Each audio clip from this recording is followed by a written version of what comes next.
software that wants to kill them. No, wait, us. No, you all.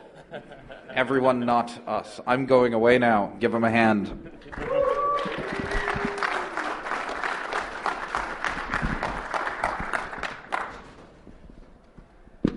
First of all, ladies and gentlemen, thank you for not fleeing to the airports and getting on all your flights. Oops. And you all have choices, right? We all have choices. And speaking of choices, thank you for also skipping the extremely exciting PCI panel going on next door. We were going to go. In fact, I'm just introducing the talk. I'm going to that one. Yeah, exactly, the panel. All right, I'm Mike Poor, Packet Ninja, large red Packet Ninja. I'm Kevin Johnson, Web Pen Test Samurai, not so large and red. And Justin Searle, Smart Grid Sensei. Mr. Miyagi of the power grid. Power on, power off. Yeah. Fun. So, the typical attack focus when you look at risk management, it commonly focuses on OS, application vulnerabilities, network and infrastructure vulnerabilities, and most of the infrastructure and policy defenses are designed to deal with this, as we all know. Not that isn't important. Of course, we're not going to deal with these vulnerabilities. Over the last 6 years or so, we've had this major paradigm shift in... Exactly. Bingo is what you're supposed to say.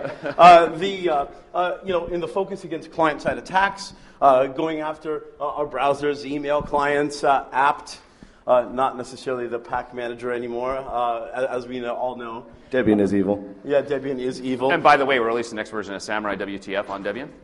Nice. No, nice. we're not. Not going to happen. Which is all fun. But today we're not going to be talking about vulnerabilities, well, pretty much at all. Yeah. So I'm not going to do my Steve Ballmer impersonation, but features, right? Yeah. If you've ever thought of smoking crack, you might be a developer. All sorts of fun stuff. All of the client-side apps, the web-based apps, and every other app are wanting to include more and more functionality, more features. Well, I shouldn't say functionality because that implies that somebody might actually want to use them. I do. Yeah. I got a query last week from a potential client who is a financial institution who wants to add social media applications to their electronic banking application. I want to chat with your savings account. What savings account? Exactly. This brings about this lovely feature-rich attack surface, application surface, for us to interact with. Whether it's, Kevin's alternate, personalities on Facebook.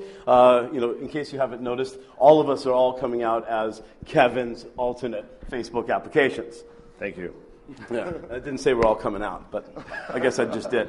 All sorts of fun stuff. So the big thing is that when we're looking at the security controls that we've put into place to deal with situations, we look at for instance the long history a long time ago where we have Microsoft getting their behinds handed to them many times in a row, from Code Red to Nimda to Blaster to then Sasser to then being all forced to have a code freeze, learn security coding from the ground up. They improved quite a bit, not entirely, but quite a bit. Everyone, of course, having their default deny inbound firewalls and other controls, always good. They don't necessarily have a default outbound policy yet, but we're working on them as we go along. But here's the deal. All the controls are mainly designed to deal with vulnerabilities being exploits. What's that? Exploits. Lovely. Not necessarily to detect the useful, malicious features being used against us. Oh, in fact, it's even better. We're actually requesting those features to be part of our applications. Sweet. Awesome. So let's turn that on. Talking about a few of them, we're going to go through a couple of these examples of where these features can be pwned, abused, and abused again. We're going to be releasing some of these examples. Some of these examples are already going to be released immediately after the talk for you to go out and download and start experimenting. Some of the things that we're going to be talking about today will have to wait till the vendors actually get their stuff together, or Monday, whichever one comes first. Are there any Adobe Flash developers, managers, or otherwise in the crowd? Okay, then is Jennifer Granick in the crowd? All right, fun. So, Flash, let's make our web pages pop, zing, zang, zoom, move around, do all these wonderful things. And of course, let's create this lovely, secure way of delivering that to our end users, right? I always thought to myself, it's obvious to everybody that Flash, Adobe in general, would be bad at security. Why is that? Well, because their entire focus is on artsy-fartsy, let's design stuff, let's graphic design. And the best damn logo they could come up with was a red square. It's got a gradient. Yeah. And there's major widespread support, right, for SWIP objects. Unless you've got one of the Lego brick applications. Thanks, Steve. Yeah. So, cross-domain. The cool thing about Flash, cool from my perspective, is that it was designed for cross-domain stuff. At least that's what developers are asking for, right? It started as animation, as Mike said. We've started to build this feature-rich, evil-rich, ability for these Flash objects to go out and retrieve data back and forth from other websites, bring it back down, and combine it into a single environment, right? We've always thought about mashups as a Web 2.0 technology, brand new, but Adobe's been giving it to us for years. I think you can take that sentence any way you want. So we've got this ability to pull this content down, and then in the brilliant crack-smoking reality they live in, they decided that JavaScript's same origin policy didn't make sense. So what do you do when you're a smart developer? Reinvent the wheel. Yes. They have their own policy for controlling what sites that Flash object can retrieve content from, modify content from, display content from. And that's where we bring up cross-domain, right? The funny thing to me Anton trying to get in. He didn't even want to go to the panel? PCI. By default, it behaves the same way as the same origin policy. So why reinvent something if you're going to do it the same way? Well, except wanting... Because square wheels are better. Square wheels are better, especially on that snowy hill outside. Who else votes for them adding a chairlift to the hill coming into the ward min? Right? And just for all of you that were actually sliding down the hill on your belly head first into the corner... Yeah, that's awesome. They might want to straighten that out, too. They might, yeah. Even when there isn't snow, that hill sucks. Unless you walk up backwards. The image of Justin walking up a hill backwards. So the idea is we're allowing developers and admins of applications to decide what domains are allowed to retrieve content from our site. Like I said, it's the same origin. The big difference is the server that's hosting the content can control who is able to bring that stuff down. They use a cross-domain.xml file, which is most likely in the web root, but can actually be controlled by the developers and admins as to where they want to grab it from. Now, this file, it's very simple, right? The thing that most people miss is it's not what sites is my Swift file allowed to pull content from. It's what domains are allowed to host Swift files that can pull content from me. So I'm hosting my content, Mr. Bank site. Thank you very much. And I'm allowing Swift files to pull this content. Now, what's really great from an attacker perspective is that it allows wild cards. We can have something like splat. When cards go wild. Yes. Ooh, that's a video series. I saw it on the hotel TV last night. We can have splat.inguardians.com, and that means www.inguardians.com, inguardians.com, justin.inguardians.com, whatever is allowed to pull content, is allowing all of those sites to pull content from that server, right? Now, this is a concern that's been brought up before, right? We've been talking about this for, years. It's gotten really popular in the last few months, which I laughed because we were working on some of this stuff then. It was like, damn it. Not new. ShmooCon is just too far away. Right? Now, when this came out and all the blog postings were being put up there and everything else, Adobe came out and actually said, this is okay. We know about this. We accept this security risk. Not only do we accept it, we warn developers of it. They've got a little blurb. As a matter of fact, it was quoted on the previous slide. Enabling a cross-domain.xml file may expose your site to attack. Right? Mm-hmm. But in my opinion, just saying, hey, don't do stupid shit, hasn't stopped the human race from doing stupid stuff for years. Case in point. Right? Yeah. My parents. Yeah. Just because it is configurable doesn't mean people will configure it. And the sad part is the ones that do configure it, well, we'll get to that. Right? Now, the Adobe website actually hosts all kinds of documentation and tutorials. Hey, do you want to write a Flash application? Do you want to do something securely? Come talk to us, read our stuff.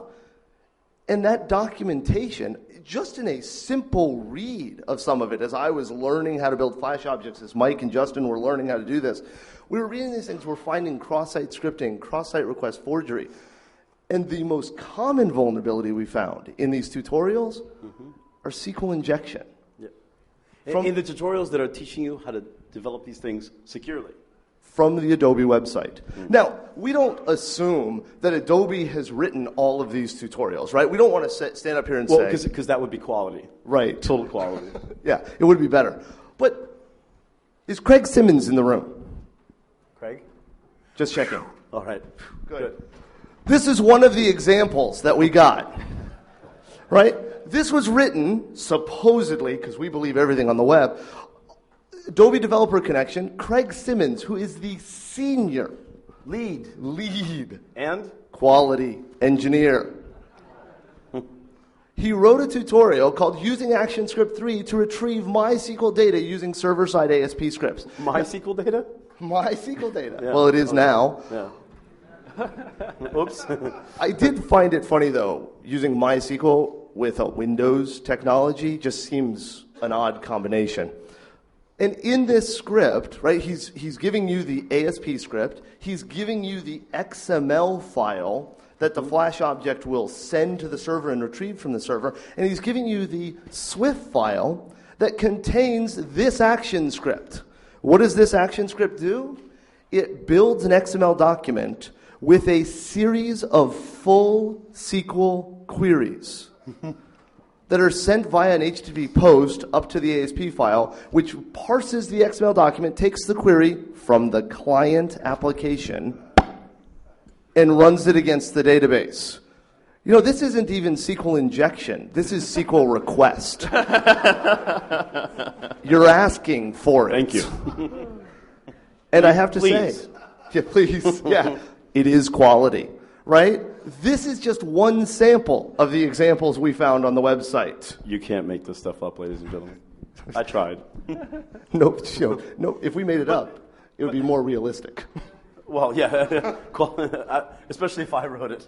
If I ever hand you any code to run in production, smack me. Never mind that. So, of course, we pretend to be engineers. We pretend to like the scientific method. So we pretend to want at least some actual data to start backing us up. Because, surely, we wanted to find out, well, how many crack-smoking folks have actually, implemented this and then, left it wide open to attack. So what do? We went out to Alexa, which hosts a comma-separated values file of the top 1 million domains on the net. And then we decided to scan all 1 million top domains on the net, try to pull their cross-domain.xml file, and examine it for, how much crack are they smoking? Lots. Yeah, well, apparently. So the first thing we did in the script was check with Google SafeSite to see if you are blacklisted. If you were blacklisted either for malware or viruses or whatever, you were removed from the list. That removed, quite a few of the top 1 million domains on the web, but that was good stuff. And then we started up our scan. Now, we did have a little problem with our scan in that, about 410,000 domains into what was left after the Google Safe Site list was done, well, our internet connection dropped. Yeah, exactly. Yeah, so sorry about that. Yeah. Is that my No. Is that my fight device you were using? Nope. Comcast for the win. Woohoo! All right. And we pulled the cross-domain.xml file, parsed it to examine what crack were they smoking, right? So the results from the scan, of the 410,000 sites scanned for the cross-domain.xml file, 39,990 actually had it. So either they implemented Flash or Silverlight, and whether they had it still or just left the cross-domain.xml file on there, didn't really matter to us. Of the 39,990 sites hosting a cross-domain.xml file, 15,104 allow any site on the internet to pull data from their site. Awesome. Nice. Yeah, quality. That's a lot of crack. And on top of that, 2,156 of them allow full header control on that manipulation. So, yeah. Thank you very much. Boneheads for the win. Quality. On top of that, in parsing the cross-domain.xml file, we noticed that, people put lots of interesting information in the cross-domain.xml file so that they can tell which sites, including internally, can pull information from their site. So 47 of them expose their intranets. 515 of them allow pulling from localhost. Now, the people pulling from localhost just goes back to prove how great the Adobe documentation is. Because since Flash by default allows same origin, and that would mean that the Swift file had to come from localhost to pull there, they don't need to include that in the cross-domain. Yep. You're right, docs are enough. Yeah, and 843 of them expose their internal IP address schema, right? All sorts of fun stuff. Now, the other question that comes up all the time, so what? You can read my content. I don't care. I want people to read my content. It's like, wait, do you not understand how this works? And we go through all this stuff, as consultants, babble. We decided it was much easier just to show you. So we created a weaponizing Flash script. This is the action script necessary. You embed it in a Swift file. Host the Swift file somewhere. Your Swift file, somebody else's Swift file, whatever. Whatever. Facebook application, anyone? Then, when they load the Swift file comes back up to the server of the attacker, me. By the way, if you're going to use this in your Swift files, you probably want to change what controller server it's talking to. I recommend that. Yeah, I get to play with your clients. Again. Oh, yeah. It then goes, reads a file off of my server and says, hey, what site do you want me to submit content to and get the results? We hand it to it. Now we could fire just cross-site request forgery attacks where we don't care about getting the results. But if then we use one of the crack smoker meth heads that have implemented the wide open ones, well, then let's grab the request, send it out, get the results, send the results of that request back to the attacker controller script. And then what do you do then? Loop back around, start the party all over. Is that bad? I don't think so. Yeah, exactly. My perspective might be warped. That means we can remotely control this Swift file. Why not? This will be available at inguardians.com/tools once we're no longer snowed in. Coming from Florida, this shit's freaking me out. He's allergic to snow. As I found out last night when Bob threw me into a snowdrift. Over and over again. You should have seen his sad snow angel. So Flash is not the only application that we have that's providing us wonderful, wonderful features. We also have a great, great application that we all know and love, both from a penetration testing perspective as well as from a user perspective, called Firefox. This is not Project Aurora. So Firefox provides multiple different add-ins. Okay, some of those add-ins give you lots of fun things to do, like keep track of how long your browser's running. How long have I been surfing porn? I know I started on Tuesday morning, but... And what about being able to find somebody's website and shoot it up? Have competitions, see how fast you can destroy the content on the website via this wonderful little extension. Well, I have some domains for that. So great little fun that we have with them. In fact, if you look at today's statistics for Firefox extensions, almost 2 billion Firefox extensions have been downloaded as of today, just barely shy of that. And you look at current Firefox extensions currently being used, Firefox, or I should say Mozilla Foundation estimates that there's about 150 million extensions currently in use today. So it's a bit... And that's just on Kevin's browser. Well, aren't they all mine? That's what I meant. So what can we do with this? This is great functionality, great feature sets. Well, we have several different vulnerabilities that we can exploit. Vulnerabilities that we use normally to attack client-side web pages like cross-site scripting, cross-site request forgery. We have beef plugins, beef hooks, be able to snag somebody's browsers. Thank you, Wade. Yes, definitely call out for Wade. But all these vulnerabilities usually require us to, number one, get it on somebody's website where we can get that user to snag that content. Number two, get that page to stay persistent in their browser. Well, Firefox extension, we don't have that issue anymore. That extension is permanently running 100% of the time in your browser. So, great feature. We can provide all sorts of very, very interesting content to you, content that is very, very visible to you, and all sorts of content that is visible to me. That's not bad, is it? No, not at all. Yeah, how many people here have a MiFi device? Wait, just 1 second. By the way, the zombifying my browser code takes 1 line of code added to the extension, right? That's malicious. Not as malicious as no script, but... Oh, yes. And if you want to be able to do a penetration test and have a persistent hook into somebody's browser, you also can gain access to their client machine, go into one of their currently running extensions, make a slight little tweak of your own, get back out, and they're never the wiser.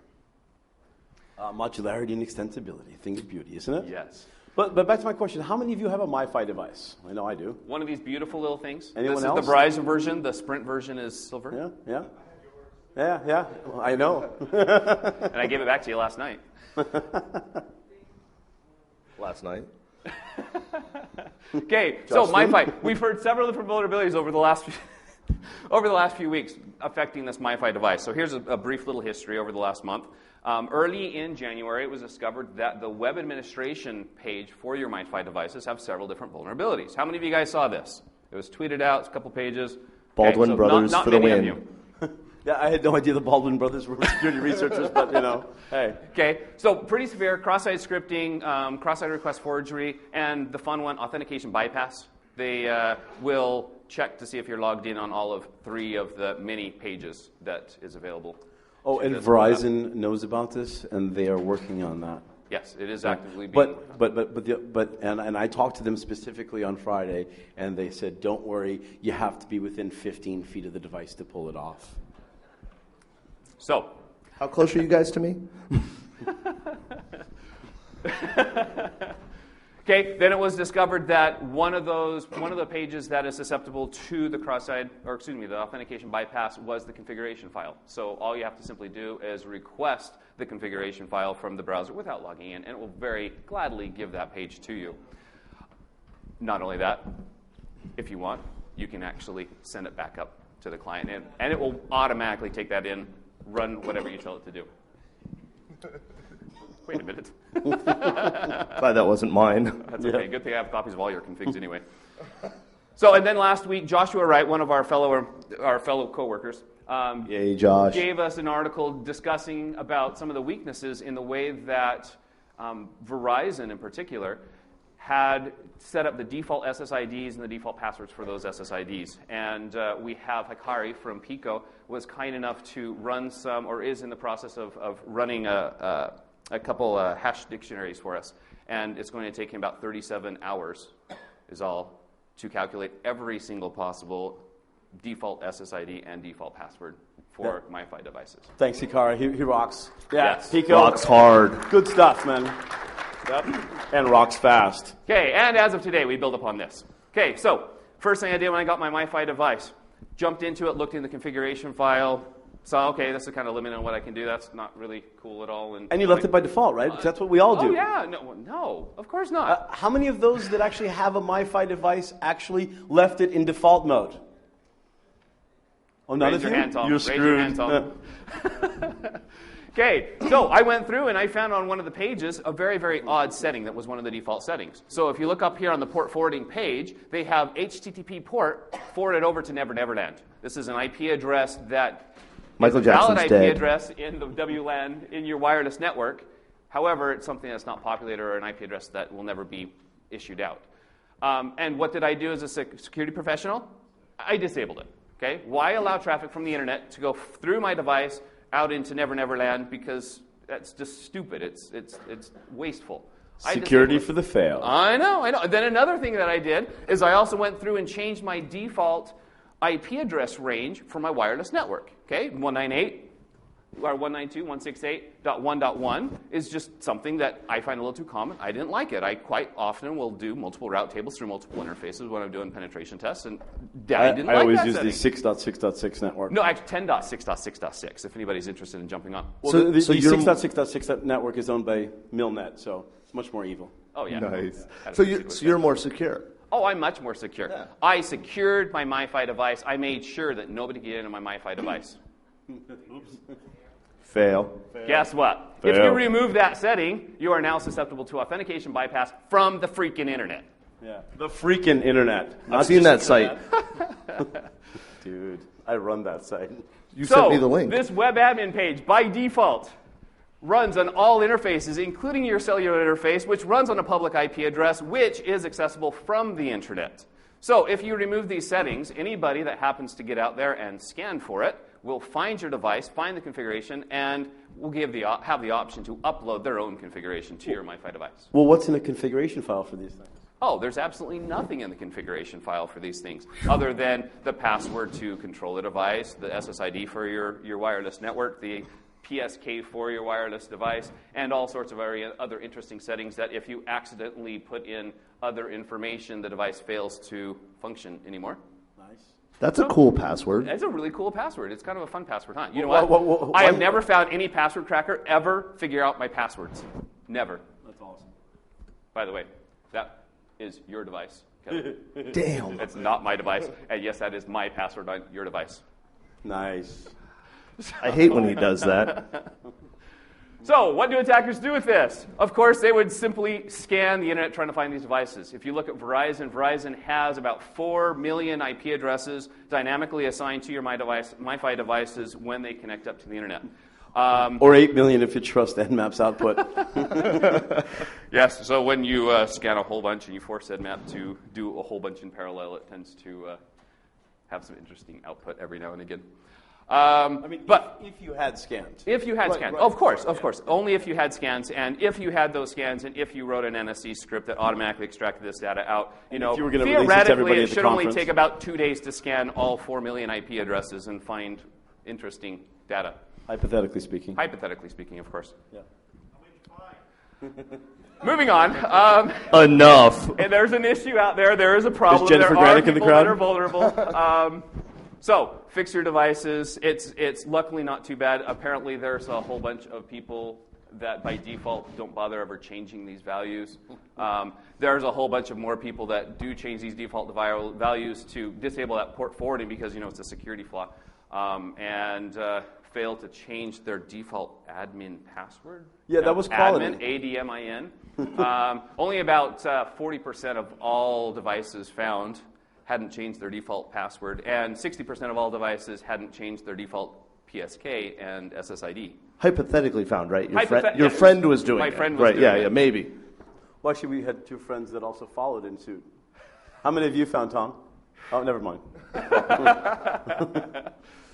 Okay, so solution. We rejoin the asylum. We enter in, we accept the craziness, and we port forward HTTP back to Never Never Land. When you do this, make sure that you use a valid IP address within the wireless IP address range that your MiFi device has. So if you change it from the 192.168.1.0 network, make sure you put in a valid IP address in whatever network you assign to your device. If you put something else in there, it will look like it's port forwarding, but it really doesn't. Quality. Okay. Other little pieces of advice that we should also mention. If you do this port forwarding, realize that this is only a fix from the internet. Okay, people that you allow onto your MiFi device still have full access to all these vulnerabilities. They can still have full control of your device. So what does that mean? Never, never, ever put your MiFi device in hotspot mode, which opens it up to the world, lets anybody they want to jump onto the device. Damn. And never share your MiFi password with somebody that you don't absolutely trust and don't mind if they change your configurations. So, or you have something to like Kevin. hang over their heads and make sure that they change it back to what it's supposed to be. Put in a slide. That was good. So, and the very last thing is, of course, all of us like our MiFi devices because we hate tethering things to our laptops. Unfortunately, the only way to flash these things is connecting it up to the USB port and running the application and forcing it to do an authentication. By default, it'll do a re-authentication every 30 days. You can force it to do authentication by authorization? Yes. Activation. There we go, the other A word. Yeah. So you can force it to do an activation inside the menu. Just tell it to do an activation. It'll grab the newest firmware. The newest firmware as of today, I think, was middle of January. Keep on doing this periodically because Verizon does know about this issue. They are working to fix this issue.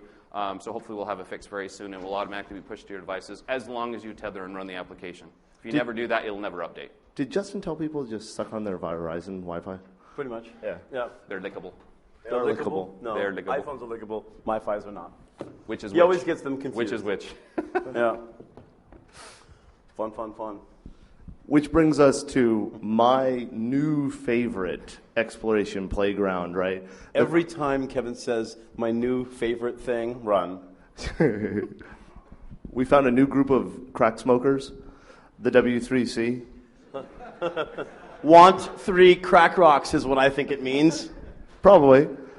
So these guys are about to are working on the 5th revision of HTML. Now, I don't know about you guys, but the way I've always thought of revisions is you get better. They are getting better for us. That's a good point. So the W3C is developing HTML5 and all of the standards around it, the extensions, the other things they're working on in tandem with HTML5 to focus on the idea that the web has changed. We're no longer the gray background, black text, blue links, unless you've clicked on it, and then it becomes purple, right? We now have fully functional, wonderful, thick applications running in our browser. And so the W3C talks about in the introduction to HTML5 is that the focus of HTML5 is web applications, which most people look at and go, yeah, web applications, that's exactly what we want them to do. We want them to focus on web applications because that's what we're building. Did you people forget HTML is a client-side language? Wait, isn't it a hypertext markup language? Isn't it not supposed to do anything? That was the whole point, wasn't it? Markup? Yeah. Well, it's going to mark up your reputation. So they're adding all of these features and power to the browser. Up on the slide is just a sampling of the cool, new, brilliant, tripping features. I want some of that stuff. Yeah. Hook me up. There's lots of acid going on at W3C. Don't you guys want the ability from JavaScript to connect to a database? Yeah. What about USB devices? Oh, that's in there, right? Web storage, because cookies weren't enough. Let's start serving our porn and wares from your browser, right? Nice. I hadn't thought of that, but now that you mentioned it. Excuse me? Yes. And sockets? File access, sockets. It can read the temperature of your hard drive and send it to the internet. Oh yeah, by the way, the W3C standard, they've obviously misunderstood the meaning of the word should. It should attempt to prevent this from going to the internet without alerting the user. We should. Bite me. These are the things they're building. I don't know about you, but I don't even want to know the temperature of my hard drive. Why would I want my porn sites to? Gmail. It's getting hotter.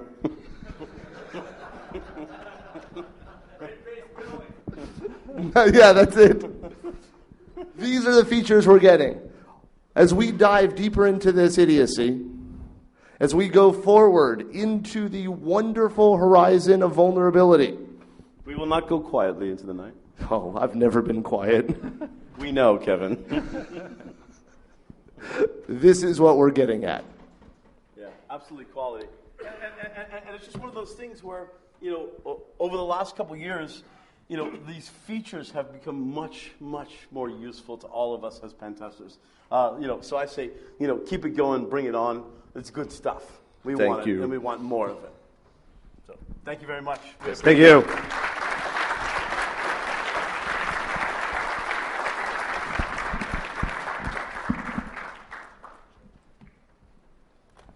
And there's still time to go to the PCI panel. It's going to be awesome. Yeah. Are there any questions, by the way? Since we're standing up here. Fat target. Can't you do better? He's more of a challenge. What about the hair? See? My brother can't even hit me.